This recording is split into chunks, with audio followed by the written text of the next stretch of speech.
In a world drowning in data, open source intelligence is the difference between noise and insight. I'm Jake Creps, and this is the OSINT Podcast, unpacking the tools, tactics, and techniques that matter to the OSINT community. Whether you're tracking threats, analyzing platforms, or just trying to separate signal from noise, this is your go-to resource for all things open source intelligence. Let's get started. Hey everyone, and welcome to the fourth episode of the OSINT Podcast. I'm your host, Jake Creps. This episode follows along with issue number 80 of the OSINT newsletter. The paid content in this newsletter, and something I'll discuss in a little bit, is called AI versus AI, testing next-gen AI-generated images against AI image detectors to see if the detectors are keeping up with the next generation of AI images that we're seeing. A little bit more on that in a bit. This issue also contains a bunch of news, community posts, tactics, techniques, and tools to help you become a better investigator. I'm going to go over a couple of these. At a high level, the stuff that we're going to be talking about is dodging misinformation professionally. We want to make sure that we're not getting fooled. The next thing is going to be some of the best PIs in the business. Brian Willingham from Diligentia Group, I think that's how you pronounce it, put out a case study or a list of case studies that's really interesting. We're going to go through that in a second. Then I'm going to go through methodology redundancy, why it's important for you to have backups to your backups to your backups on different types of tools you can use to get the job done.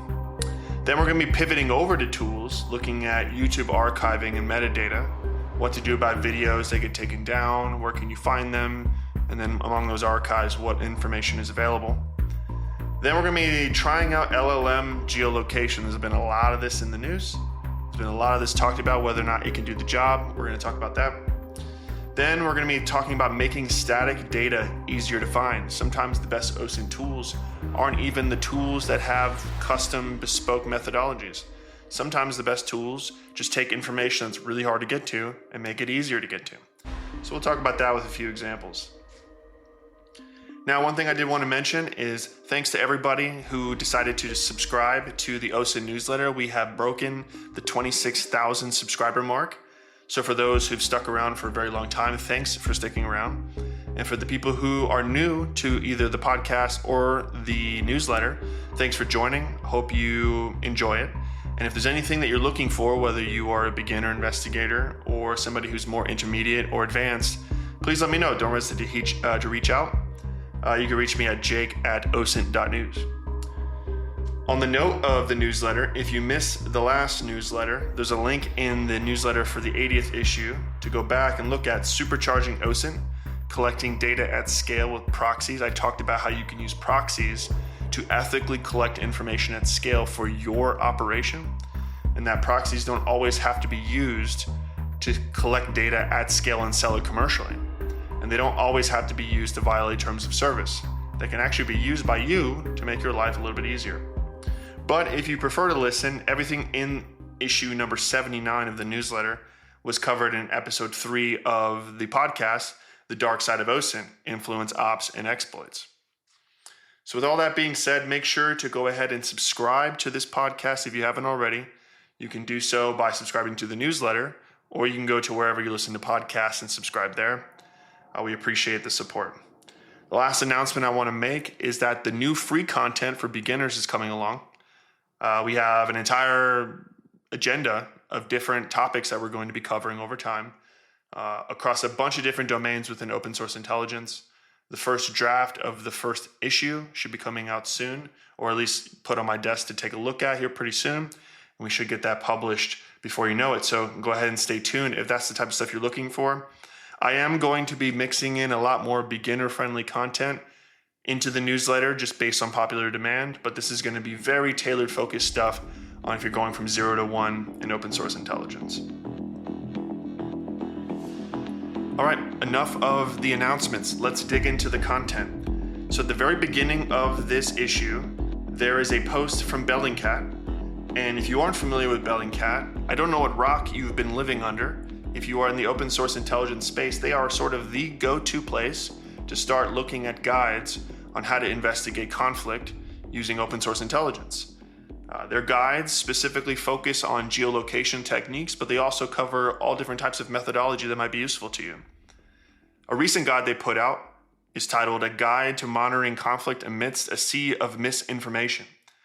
Now, I really like this article because a lot of times they really go deep on the analysis of weapons, of aircraft, of different types of military vehicles.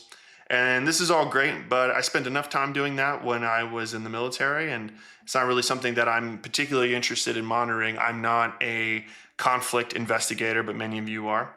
But what I really liked about this is not just investigating the imagery of weapons, which I think was really valuable for those who are interested. It also digs into how to investigate the groups behind these weapons, which ones are using them. And this is really cool. So they show a lot of different images of insignias, flags, tribal markings, things like that you often will find on military uniforms. So if you're not familiar, if you have like a military uniform, there's also a lot of Velcro that's attached to it where you can stick on a bunch of different Velcro patches. United States soldiers and airmen and all of that, they typically have an American flag on one side, but when you're deployed, sometimes you got a bunch of morale patches and you got a bunch of goofy shit all over your uniform. But across the world, you see these similar types of setups all over uniforms, and people stick different patches based on whether the country they're from, maybe the ethnic group that they're from, maybe a political ideology, or even a religious ideology. You'll often see those in the uniforms. And so if you analyze the images very carefully, you can sort of deduce the groups that may be involved and maybe the specific regions that they might be operating in. So you might see an image and you might say, okay, well, I know that group because I've identified that patch. I know that that group is operating in this area. So I can narrow down this image to that area to start to see if I can figure out where this image was located. A lot of times with geolocation, you're trying to take the entire globe and you're trying to reduce the amount of space that you need to search to increase your accuracy. And then you can often apply a lot of the tools, tactics, and techniques that Bellingcat often talks about to be able to figure out exactly where that was. But if you're trying to scan the whole globe and then narrow it down from there, it's going to be very difficult and very time consuming. So that part I really liked about this post. And they give you tons of examples. They look at flags, not just the patches and the insignias, but you also have the flags and some ones that are very interesting. Some of them that are a little bit more regional and maybe not something that might be on the national level, something to think about. And I think it's something that you should definitely consider if you're not familiar with it. You want to get familiar with flag types, the most niche of flag types. You want to look at all the different patches and all the different symbols that might be related to a group. And once you get those baked into your long-term memory, it'll greatly expedite the amount of time you need to take to investigate an image or a series of images or any type of evidence. All you're going to have to do is just validate that the symbol that you think it is actually what it is, rather than trying to search for what the symbol is from scratch. So that's the second part of the article that I thought was really interesting. And the third part, which was something that I thought was the most interesting of all, is they look at how to potentially figure out what types of drones are being used in operations throughout the globe. And so there's a bunch of different techniques from reverse image search, but something that I thought was just very interesting, a lot of times there's DIY drones that are kind of put together and assembled from a bunch of different instructions online. I think this image I'm looking at here, there's some things like zip tied together, things like that. So sometimes you may not see these exact models posted online, but you may be able to identify some of the parts, and that might be useful within your investigation. But oftentimes you're going to see a lot of these things that are completely off the shelf. Think of like DJI drones, things like that. And so that will kind of help you figure out what type of equipment these people are using. So definitely go ahead and check this out. Once again, it's called A Guide to Monitoring Conflict Amidst a Sea of Misinformation. The key theme here, I highlighted the sort of the techniques and tools that they used here, but the key thing here is to be able to determine whether or not the content that you're consuming about your particular intelligence requirements is actually what you're seeing or not, and how to be able to validate that information to ensure that you're not spreading misinformation or having your analysis be poisoned by misinformation, if you will. So definitely go ahead and check that out. The next thing on the list I thought was particularly great, so thanks Brian for putting this together. But on their website, the title is called Private Investigator Case Studies, How We Find the Unfindable. And a lot of times with this type of content, you sort of get this one-off case of, hey, here's this really weird scenario that we ran into, and here's how we went about solving it. And they find some like ace in the whole kind of piece of evidence, and that sort of cracks the whole case. And it's really cool and it's inspiring, but it's oftentimes not really practical. And what I really liked about this post is I believe that there are 10 different real life case studies that they cover, and they're all sort of from a variety of different use cases. So the first one, I'm just going to read these off and talk about sort of what was the smoking gun that helped them crack the case. So the first one was Richard Jones, it's case one, and they were able to find their evidence through the use of military records. Now, this isn't something that people often think about, but public records that are related to an individual, especially records that are a little bit older, are much easier to find. Some of them require a little bit more digging. Maybe you need to do some Freedom of Information Act kind of requests depending on what you're dealing with. But this one in particular I thought was really interesting. I'm not going to go through all the details, but using military records in sort of an OSINT style investigation is something that people often don't think about. They often try to go to all the social media sites. They try to go to the public search engines for people. They try to go to leaked records, things like that. But sometimes just check out the public records. The next one on the list is the red tube at the P.O. box. And this one here, if I recall right, they were able to use sort of creative field tactics to figure out how to crack this case. Now, this isn't super relevant to open source intelligence, so I'm going to skip over this one. But sometimes you have to think outside the box to be able to solve problems. Looking at this list here, I want to make sure that I'm pulling out the ones that are relevant to open source intelligence. So the third one, this one's really good. Facial recognition helped find a name changer, somebody who changed their name. And sometimes this could even be relevant, not in this case, but sometimes it can be relevant when people change their usernames or display names as well. But facial recognition was key here. They were able to determine that these two people were the same people, even though they had different names, using face recognition. So people who've been in this industry for a while know that this is sort of the go-to method for finding information about a person when you don't really have any structured data about them. You don't have email addresses, phone numbers, addresses, you don't have anything like that, but you have an image of them and their face is a unique identifier. And that's definitely something you don't want to overlook. The next one on the list is license plate data revealed a hidden address.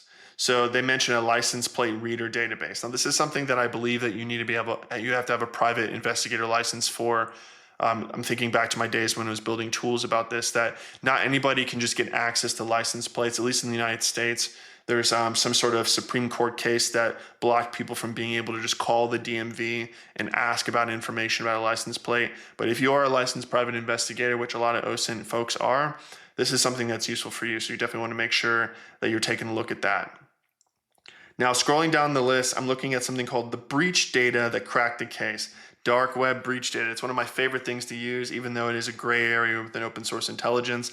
I don't like to use it nefariously, and I like to use it sparingly. But one of my favorite techniques that I like to do, and this is sort of very gray, so proceed with caution, is if I encounter a very unique password, let's think it's like 20 digits long. There's a bunch of numbers and special characters and all kinds of stuff. It's not something that you see that's generated by like Apple, for example, which is obvious. You have 5 characters, a dash, 5 characters, etc. It's not something that you see being like a bunch of random characters. It's like a first and last name, an exclamation point, a couple numbers, things like that. I like to reverse password search those to be able to figure out if there's multiple different emails, phone numbers, names, etc. linked to that password. And then if I do find something, I can validate those in email search tools, phone number tools, etc., and be able to validate, those 2 different profiles of people are the same. Those 2 different emails are different. And there was no other way I'd be able to do that without having the link of that password. So just something to keep in mind. But once again, official use only. Don't use this to stalk people or anything like that. It's very much a gray area case. So that's all I'm pretty much going to cover for this part of the newsletter. There's 10 real life case studies here. It's not a long read. I would say there's a couple paragraphs per each one, but if this is something that is right up your alley, this is one of the best articles that I've seen that covers this type of content. Okay, moving on to the third post. And this issue has since been resolved, I think, but this comes from Hank Von S on his Substack, Digital Digging. You want to check it out. It's digitaldigging.org. go ahead and subscribe. I think I still recommend it on our newsletter and podcast. But the name of this is Trillions of Posts Go Dark on Facebook.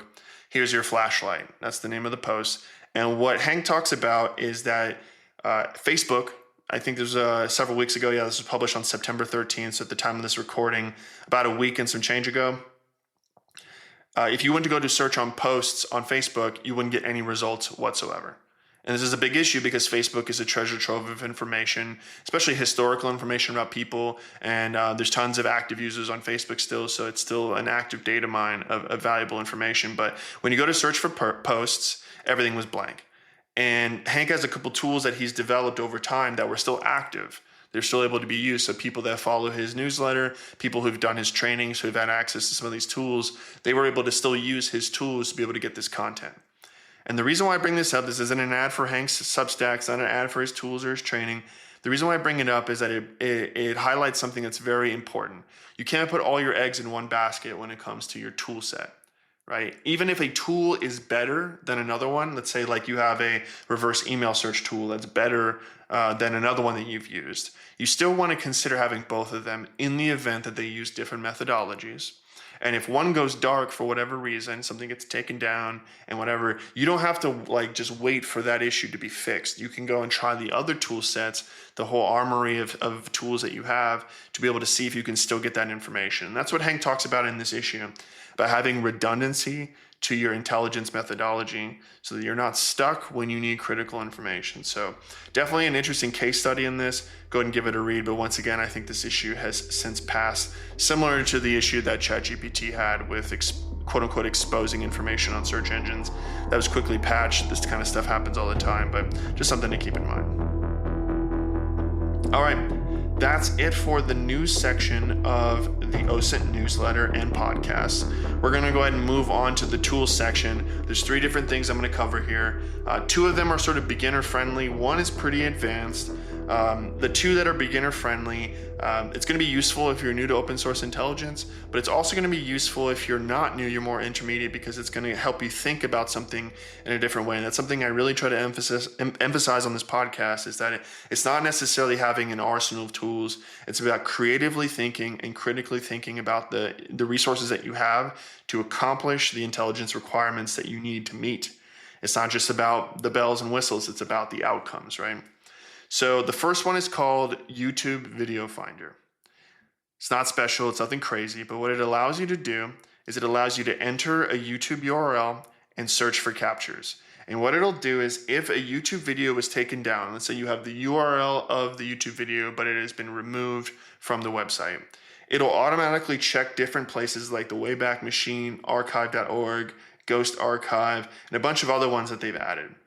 And the reason why that's valuable is oftentimes you can't actually replay the video when you get to it on the archives, but all of the metadata that was captured at the time of the archive capture will still be there. So you'll be able to see who posted it, when they posted it. You'll be able to see if anybody has commented on it. I think it'll grab the first few comments or so. And it'll sometimes, depending on what kind of archiving source that you use, it might actually tell you things like when it was originally posted, or maybe you can even infer that based on the first capture of the video itself. So if you're new to open source intelligence, go ahead and give this a look. This is definitely something that could be in your toolkit for video analysis or video searching. But if you're more intermediate, keep in mind that just because something's been taken down doesn't mean that the metadata itself isn't useful. And sometimes that's all the information that you need, depending on what your intelligence requirements are. Okay, the next one on the list is the most advanced in this whole set, and this is called GeoIntel. This is a GitHub tool. It requires you to configure a little bit of things. It requires you to have a Google Gemini API, which I believe they still have a free version. Don't quote me on that, but I think they have a free version or like a beta version to test. And this allows you to do a little bit of geolocation using LLMs. Now, you've seen a ton of content, most likely online, on whether or not LLMs can do the job for geolocation. And compared to some enterprise tools that might be out there like GeoSpy and a few other ones, it may not be 100% perfect, but it may be a lot better than starting from scratch. And the risk there is that it might give you a false positive and lead you down a rabbit trail. But here's what I recommend. I recommend giving this a shot, getting your Gemini API key. And what I recommend doing first is what I mentioned earlier, which is taking the whole planet and reducing it down to just a subsection of surface area of the globe. Then you're like, okay, I know it's within this area. Now I have to get specific. Then you can use GeoIntel to be able to maybe reduce it down to even a smaller square of space. And then if you get a false positive, you're more likely to identify it because you're like, hey, I've already identified it to this chunk of the earth. And what you gave me is on like the complete other side. I have a pretty medium to high confidence that I'm in this square. So I'm going to consider this a false positive. I'm still going to check on it to make sure, but I'm not going to take it, 100%. That's what I recommend when we're looking at LLMs and geolocating stuff. Do like 60% of the work up front to narrow it down, use the tool, see what it spits out, and then go ahead and see if it's, fits within the mold, or maybe it'll even challenge the mold that you put in, which is the surface area that you're looking to investigate. There is a cool video that's posted on the README of the GitHub page that sort of shows you how it works, which I always appreciate when developers do this, because oftentimes it's confusing. They assume that you know how everything's set up. And if you're not like super advanced and have used a ton of tools, it can be very difficult to get started. But this is definitely something worth checking out, especially if you're interested in tools that will help you get a little bit more efficiency with geolocation. Now, the third tool on the list is another tool from Bellingcat. I mentioned them earlier in the podcast. I'm shouting them out again because they're always putting out great stuff.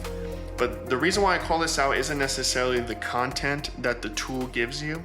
It's more so the concept of what you can do to contribute to the community of open source intelligence. This tool is called Council Meeting Transcript Search.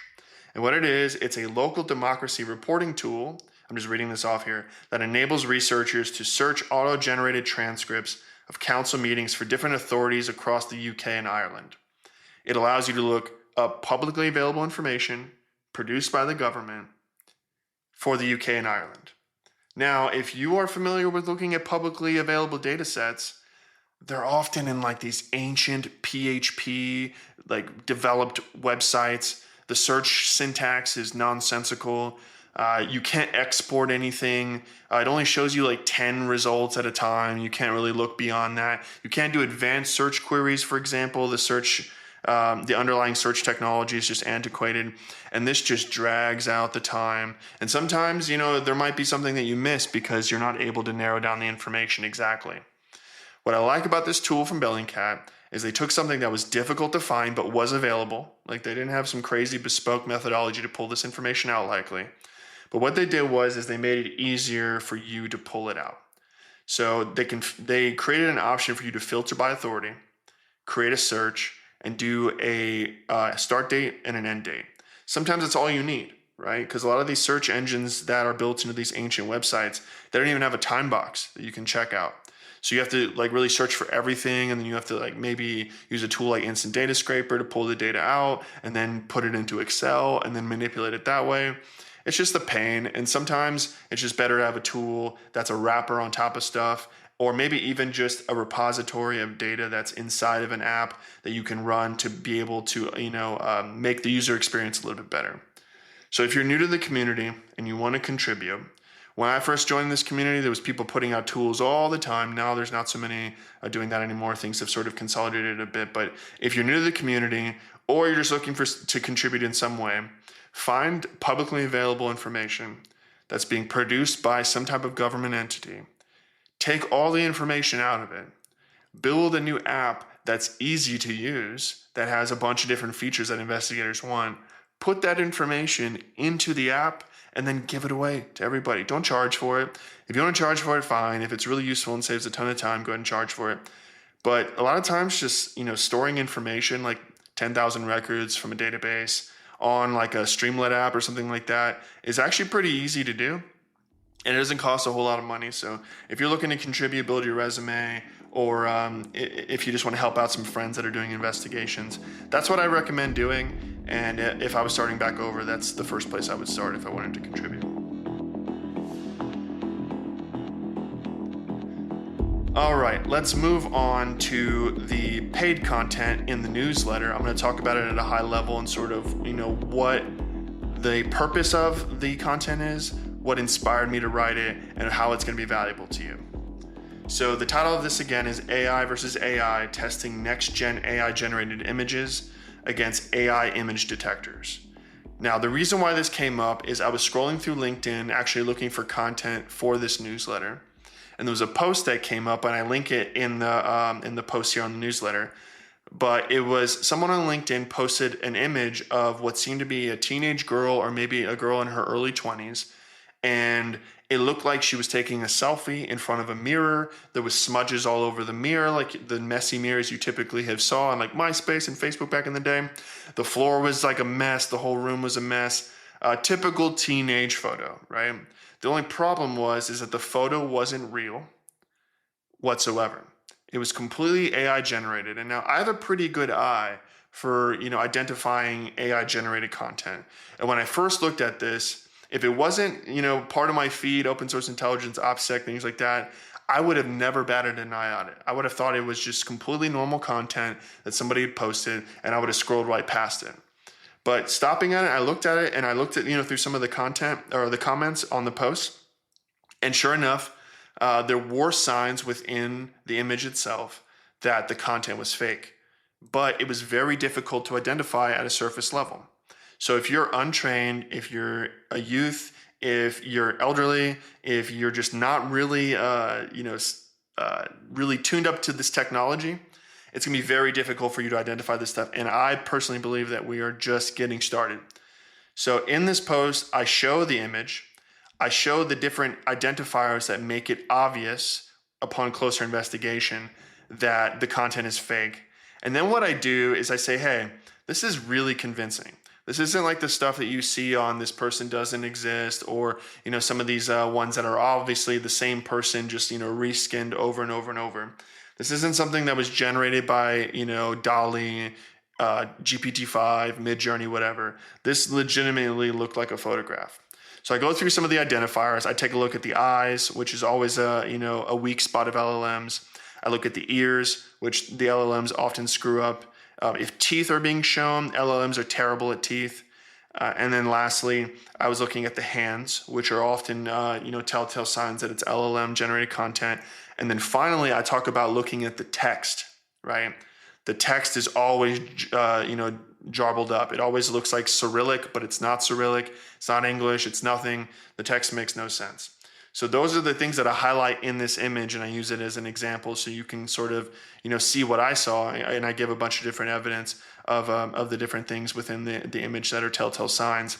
But another thing that I realized that I hadn't considered before this photo is because LLMs are generated by older content that's being trained on throughout the internet, oftentimes you will see what looks to be very old technology that's being used. So in this photo, it looked like it was like an iPhone 4S. Right? What is that, like circa 2012, 2011? I'm like, why would a 19-year-old girl be using an iPhone 4S?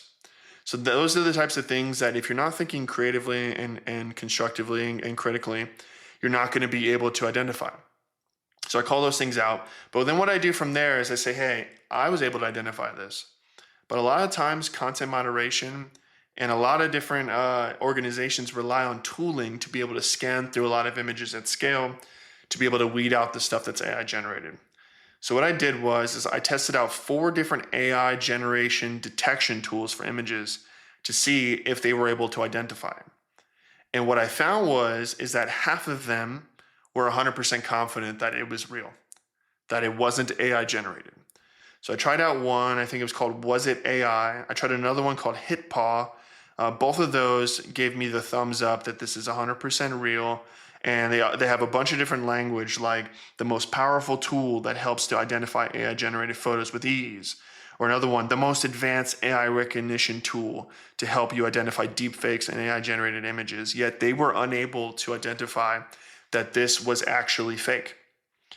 The good news is, as I went through a couple of different other tools, one of them that I've used that I've talked about in an older issue of the newsletter is there's a tool called Hive, and Hive gave me a 63% likelihood that the content was AI generated, which isn't great. That's like what, a D or something, like a really low D. But it broke it down and said, 63% likely that it is AI generated and a 36% chance that it's not AI generated. And then it gives me a couple of different examples like stable diffusion that were potentially the LLMs or models that were generating this content. 63% doesn't make me very confident though. I want something that's in like the 80s or 90s, right? So this next one that I checked out, which was undetectable.ai, it said that the image was only 7% real. So it's 93% likelihood that it was fake.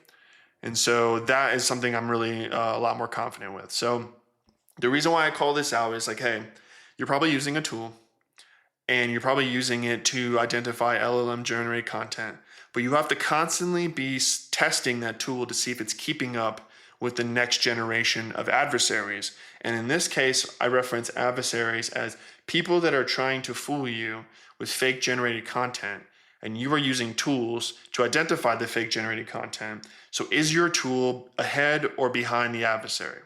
In this case, 2 of them were behind and 2 of them were either on pace or ahead of the adversary. And similar to what I mentioned with tools and redundancy, you don't want to just rely on one tool. You want to consistently audit the tools that you have to make sure that it's not just accurate a year ago, it's accurate today, it's going to be accurate in the future. So I know I covered a lot of the paid issue here, but the real value is seeing the image, seeing the breakdown of that image to be able to identify the areas that were clearly generated by AI, and then having all the links to all the different AI generating detectors to be able to spot test those and see if any of those are the ones that you're using yourself. So with that said, that's all I have for this episode of the OSINT Podcast. Once again, thank you for listening, and make sure that you subscribe wherever you listen, or subscribe to osintnewsletter.com. You'll get a notification when a new podcast comes out. And once again, if there's any feedback that you have about this podcast, like I want less of this, I want more of that, please don't hesitate to reach out. Again, you can reach me at jake@osint.news. I'll go ahead and read the feedback and see if there's something that I can integrate into future episodes or issues of the newsletter and podcast. And for those who think that I'm never going to read anything, a lot of people were asking for some more beginner-friendly content. That is on deck right now. We have an entire effort that we're putting together for beginner-friendly content, and I've already begun to mix in beginner-friendly content, not just to the free portion of the newsletter, but also to the paid version of the newsletter. I would even consider that this issue is more beginner-friendly, although it does cover some advanced techniques, especially when it comes to the visual identification of LLM-generated content. So thanks again, and I hope you enjoyed this episode.